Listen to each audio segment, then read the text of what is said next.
dan selesaikan masalah secepat mungkin.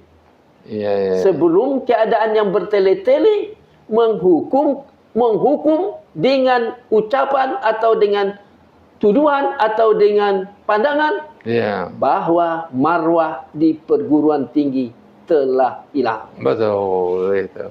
Dan kita harapkan marwah perguruan tinggi ini jangan pernah hilang. Malah marwah ini terus dikobarkan untuk kemajuan bangsa ini.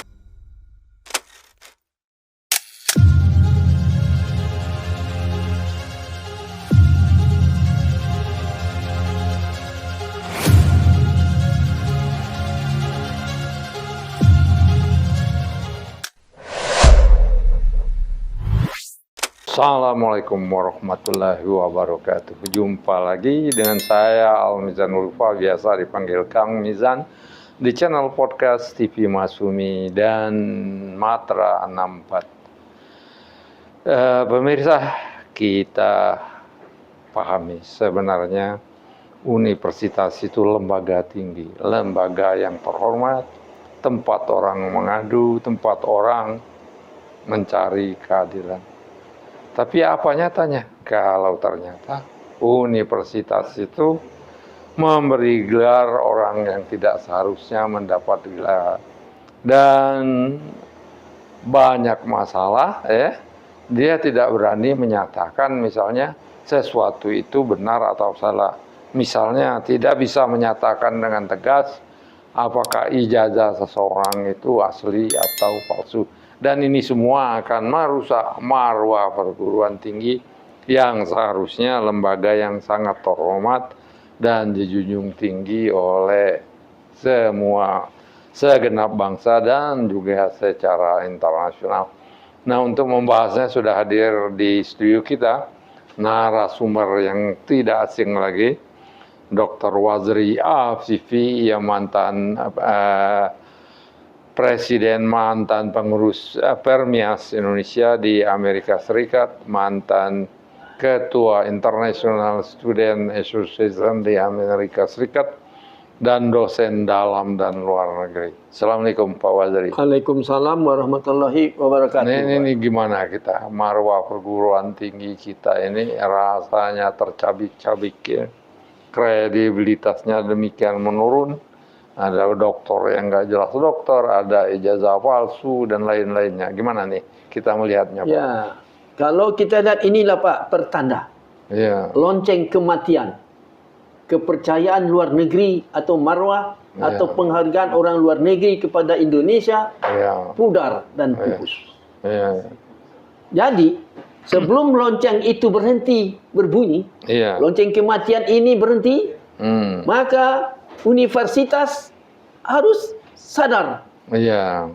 Dari dialah simbol-simbol atau dari dialah kemajuan atau ilmu pengetahuan yang sebenarnya dipunyai oleh bangsanya tidak diakui oleh luar negeri. Nah, ini bahaya sekali ini. Ya, bahaya Pak. Apa sebab? Buruk sekali reputasinya. Ya, padahal masalah yang kecil atau masalah yang sensitif bisa diselesaikan dengan cara berterus terang. Tidak dengan cara bersandiwara. Pasti Pak, pihak universitas kan itu kumpulan profesor. Kumpulan para doktor, para sarjana. Dan keputusannya tidak mungkin bisa bertele-tele, tidak mungkin. Karena dia mempunyai banyak profesor dan doktor. Betul. Banyak sarjana semua. Dan pengalaman luar negeri banyak. Betul. Orang-orang yang bersekolah tinggi di dunia luar banyak. Nah, tapi Pak, karena sesuatu atau seseorang yang dilindungi.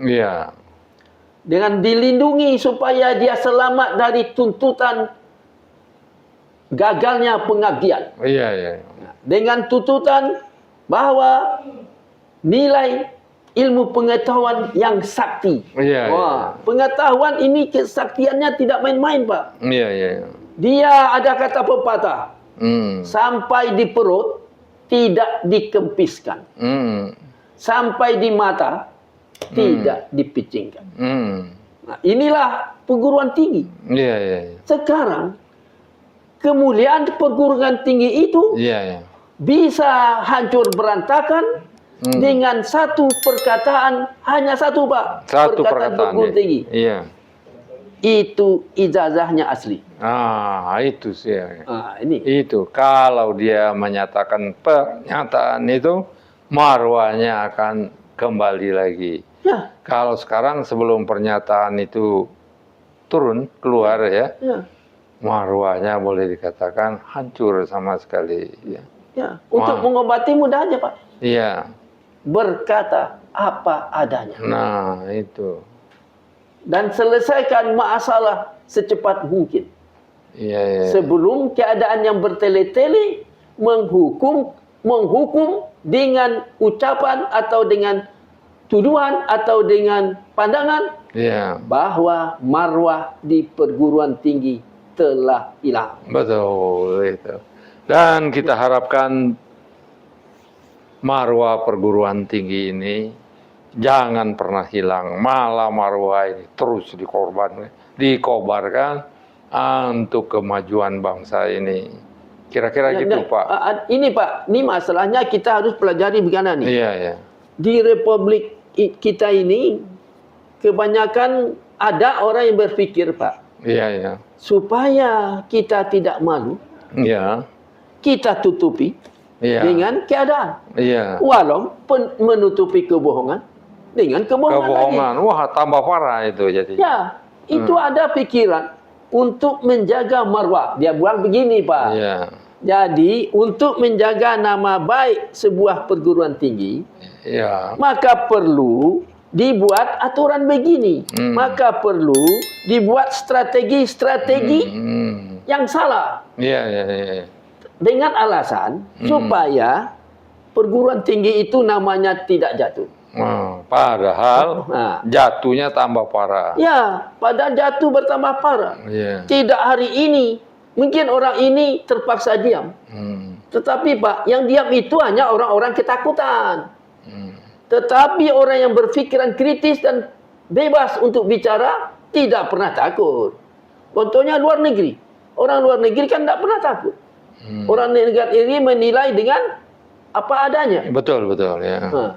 Jadi oleh sebab itu, untuk perguruan tinggi Indonesia ini sambung selamat. Berkatalah sebelum nasi jadi bubur. Betul.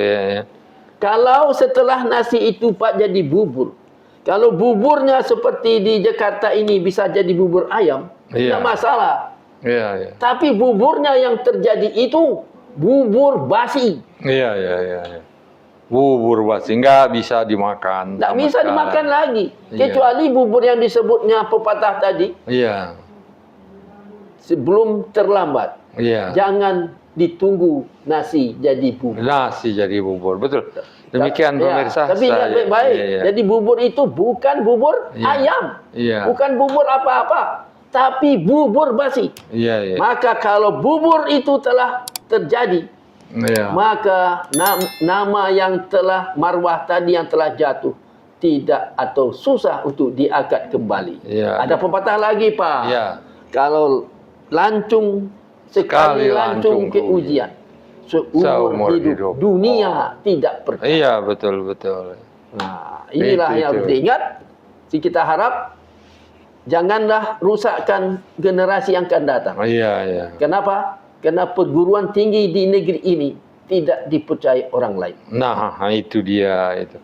Integritas perguruan tinggi harus dijaga untuk kelangsungan hidup bangsa ini. Kalau perguruan tinggi saja tidak bisa dipercaya, kemana lagi yang harus dipercaya? Dan buruk sekali ini. Kalau krisis kepercayaan terus berlanjut, negara ini lama-kelamaan akan krisis juga, akan hancur juga. Nah, yang ini perlu kita ingatkan bersama kepada penguasa.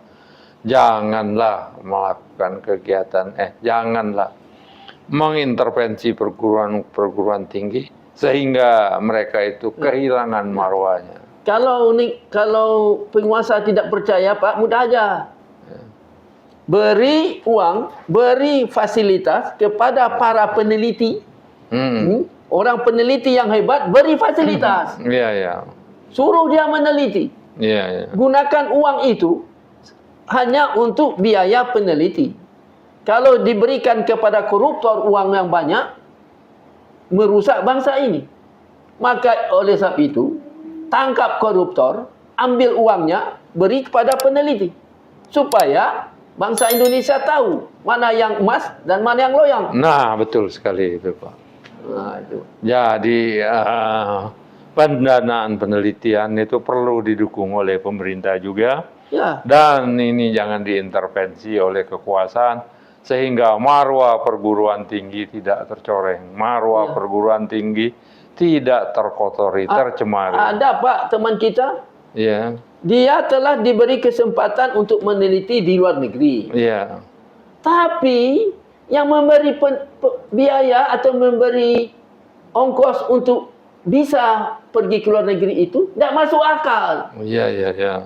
Biaya misalnya 10 juta, diberi hanya 1 juta. Wah, nggak masuk akal itu. Nggak masuk akal, nggak kan? sampai ya. Nah ini, jadi janganlah bebankan biaya hidup atau biaya pergi ke luar negeri itu dibebankan kepada si peneliti.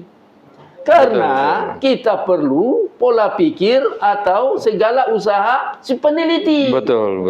Jangan pula disuruh cari buaya. Betul, ya. Jadi kepada negara ini, kepada institusi yang bersangkutan, berilah biaya penelitian yang layak. Iya, yang secukupnya. Kalau negara ini mau maju. Negara itu maju kalau kegiatan-kegiatan penelitinya berjalan dengan baik. Biasanya yang melakukan penelitian kan orang perguruan tinggi. Perguruan tinggi, ya. Ya, oleh sebab itu, penguasa di perguruan tinggi itu mencarikan uang biaya penelitian. Iya. Nah, itu Pak, supaya bangsa ini bisa bernafas dalam lumpur. Betul sekali. Ya. Demikian pemirsa, kira-kira mudah-mudahan bermanfaat bagi kita semua. Wabillahi taufiq wal hidayah. Wassalamualaikum warahmatullahi wabarakatuh.